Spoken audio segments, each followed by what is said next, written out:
Guys, pinasalan tayo ng wak.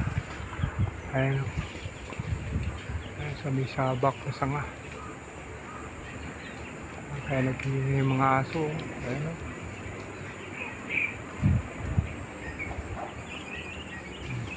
binugaw ko na yan, ayaw pa umalis. Hanap siya ng pagkain.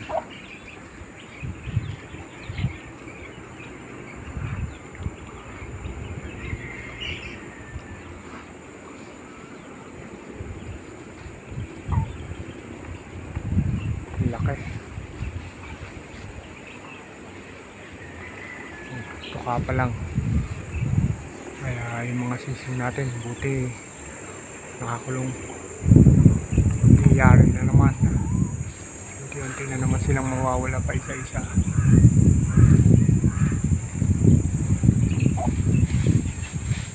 Ang dalawa yan, mag-asawa.